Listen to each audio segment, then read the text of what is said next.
اسلام world کے ناظرین، اگر ہم احادیث نبوی صلی اللہ علیہ وآلہ وسلم کی روشنی میں دنیا کا مستقبل جاننے کی کوشش کریں تو متعدد اقوال رسول صلی اللہ علیہ وآلہ وسلم ہماری رہنمائی فرماتے ملتے ہیں کہ مستقبل میں انسانیت کو کن کن فتنوں کا سامنا کرنا پڑے گا۔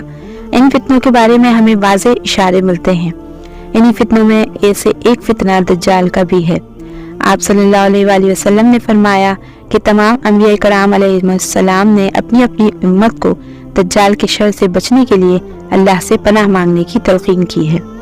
دوستو، دجال اور اس کے خروج سے متعلق احادیث نبوی صلی اللہ علیہ وآلہ وسلم میں ترکی یعنی قسطنطنیہ کا ذکر بھی متعدد بار ملتا ہے۔ آج کی اس ویڈیو میں ہم جاننے کی کوشش کریں گے کہ دجال اور ترکی کا آپس میں کیا تعلق ہے اور آپ صلی اللہ علیہ وآلہ وسلم نے ترکی سے متعلق کیا پیش گوئی کی تھی۔ دوستو، دجال کی آمد کے بارے میں جس حدیث کا حوالہ دیا جاتا ہے، جو جناب حضرت ابو ہریرہ رضی اللہ تعالیٰ عنہ سے روایت ہے کہ آپ صلی اللہ علیہ وآلہ وسلم نے فرمایا کہ جب تک اہل روم اماگ اور داوگ میں پڑاؤ نہیں ڈال دیتے تب تک قیامت قائم نہیں ہوگی۔ اماگ اور داوگ ملک شام میں واقع ہیں۔ جب مدینے سے ایک لشکر ان کے مقابلے کے لیے پہنچے گا تو رومی کہیں گے کہ تم ہمارے اور ان کے درمیان سے ہٹ جاؤ، کیونکہ یہ اپنے دین سے پھر چکے ہیں۔ تو جواب میں مسلمان کہیں گے کہ خدا کی قسم، ہم اپنے مسلمان بھائیوں کو تمہارے سامنے بے یار و مددگار نہیں چھوڑیں گے۔ پھر وہ ان کے ساتھ جنگ کریں گے اور ان میں سے 1/3 حصہ پیٹ پھیر کر جہنم کا مستحق ہوگا اور 1/3 حصہ شہادت پائے گا، جبکہ 1/3 حصے کو رومیوں کے مقابلے میں فتح نصیب ہوگی اور پھر کبھی مسلمان انتشار کا شکار نہیں ہوں گے۔ آپ صلی اللہ علیہ وآلہ وسلم نے مزید فرمایا کہ پھر مسلمان قسطنطنیہ کو فتح کریں گے۔ فتح کرنے کے بعد جب مسلمان مال غنیمت سمیٹنے میں مصروف ہوں گے تو تب شیطان آواز بلند کرے گا کہ تمہارے گھروں میں دجال داخل ہو چکا ہے۔ جب مسلمان یہ سن کر واپس گھروں کی جانب پلٹیں گے تو اس دوران دجال کا نزول حقیقت میں ہو چکا ہوگا۔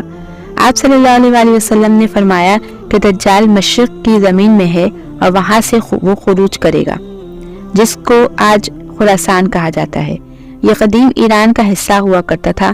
آپ صلی اللہ علیہ وآلہ وسلم نے فرمایا کہ بیت المقدس کی آبادی مدینہ میں خرابی کا پیش خیمہ ثابت ہوگی اور مدینہ کی خرابی جنگوں کا سبب بنے گی اور جنگوں کا اختتام قسطنطنیہ کی فتح پر ہوگا۔ اس صورتحال کو دیکھتے ہوئے دجال کے خروج سے مسلمان اس کے خلاف جنگ کی تیاری کریں گے، اور جب مسلمان نماز کے لیے صفیں درست کریں گے تو یہ وہی وقت ہوگا جب خدائے ذوالجلال مسلمانوں کی مدد کے لیے حضرت عیسیٰ ابن مریم علیہ السلام کو آسمان سے اتارے گا۔ دجال حضرت عیسیٰ ابن مریم کو دیکھ کر پانی میں نمک کی طرح گھلنے لگے گا، یعنی شدید خوف میں مبتلا ہوگا۔ دجال پر یہ خوف اس قدر طاری ہو جائے گا کہ اگر حضرت عیسیٰ علیہ السلام دجال کو تلوار سے قتل نہ بھی کریں تو وہ خوف سے مر جائے گا۔ حضرت عیسیٰ ابن مریم علیہ السلام دجال کو قتل کر کے اپنی خون سے رنگی ہوئی تلوار تمام مسلمانوں کو دکھائیں گے۔ آپ صلی اللہ علیہ وآلہ وسلم کی بیشتر احادیث میں ترکوں کا ذکر ملتا ہے۔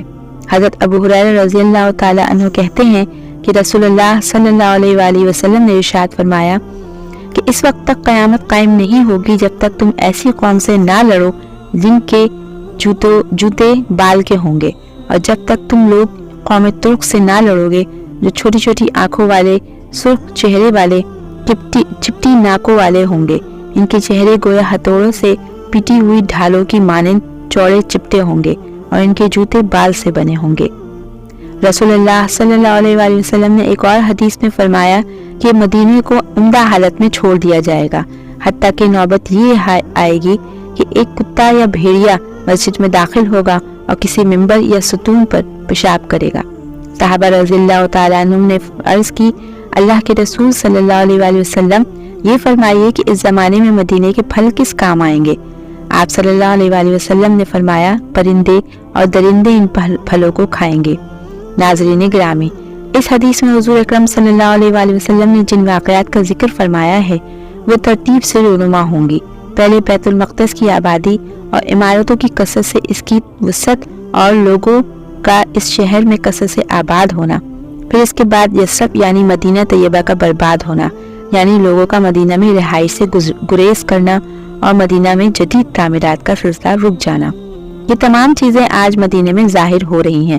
لوگ بتدریج وہاں کم ہو رہے ہیں، آبادی میں اضافے کا سلسلہ رک چکا ہے، مدینہ کے باشندوں کی ایک بڑی تعداد آہستہ آہستہ دوسرے شہروں میں منتقل ہو رہی ہے۔ سیدنا ابو ہریرہ رضی اللہ تعالی عنہ سے روایت ہے کہ رسول اللہ صلی اللہ علیہ وآلہ وسلم نے فرمایا کہ تم ایک شہر کے متعلق سنا ہے کہ اس کی ایک جانب خشکی ہے اور ایک جانب سمندر ہے؟ صحابہ نے کہا ہاں اے اللہ کے رسول صلی اللہ علیہ وآلہ وسلم۔ آپ صلی اللہ علیہ وآلہ وسلم نے فرمایا اس وقت تک قیامت قائم نہیں ہوگی جب تک بنو اسحاق کے 70,000 لوگ اس کو فتح نہ کر لیں۔ جب وہاں پہنچ کر اتریں گے تو وہ کسی بھی قسم کا اسلحہ استعمال نہیں کریں گے اور نہ تیر اندازی کریں گے اور کہیں گے لا الہ الا اللہ اللہ اکبر، تو اس شہر کی ایک جانب کا علاقہ فتح ہو جائے گا۔ سعود بن یزید، یہ جہاں تک مجھے معلوم ہے آپ صلی اللہ علیہ وآلہ وسلم نے فرمایا کہ سمندر والی جانب فتح ہو جائے گی، پھر وہ دوسری بار کہیں گے لا الہ الا اللہ واللہ اکبر، تو اس کی دوسری جانب فتح ہو جائے گی، پھر وہ تیسری بار بھی یہی کہیں گے تو شہر ان کے لیے کھل جائے گا اور وہ اس میں داخل ہو جائیں گے اور مال غنیمت حاصل کر لیں گے۔ جس وقت وہ مال غنیمت تقسیم کر رہے ہوں گے تو کوئی پکار کر کہے گا کہ دجال نکل آیا ہے، تو مسلمان سب کچھ چھوڑ کر اپنے گھروں کو لوٹ آئیں گے۔ ناظرین گرامی، ان احادیث سے واضح ہوتا ہے کہ ترکی کو بغیر جنگ و جدل اور کسی بھی قسم کے خون خرابے کے بغیر فتح کیا جائے گا۔ یہ تکبیریں قسطنطنیہ میں ہی بلند کی جائیں گی۔ ان روایات سے یہ بات بھی واضح ہو جاتی ہے کہ آخری زمانے میں شام اور ترکی کا ایک اہم کردار ہے، لیکن جو ترتیب اور ملول اکبری کا جو نقشہ آپ صلی اللہ علیہ وآلہ وسلم نے بتایا ہے کہ اس کے مطابق یہ جگہ اب اس امت کے پاس کچھ دیر کی مہمان ہے۔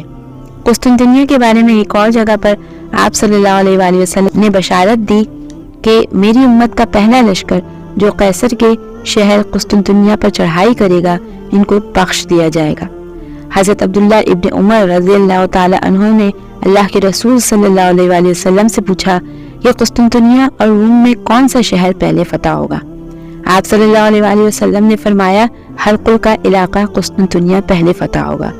آپ سوچ رہے ہوں گے کہ یہ فتح تو سلطان محمد فاتح کی فتح کی صورت میں مسلمانوں کی قسمت میں آ چکی ہے، لیکن احادیث تو قسطنطنیہ کی ایک بار پھر فتح کی بشارت دیتی ہے۔ یہاں آپ صلی اللہ علیہ وآلہ وسلم نے فرمایا کہ ترک 2 مرتبہ خروج کریں گے، اور جب وہ دوسری مرتبہ خروج کریں گے تو وہ اپنے گھوڑے دریائے فرات میں باندھیں گے، اس کے بعد ترک پھر نہیں رکیں گے۔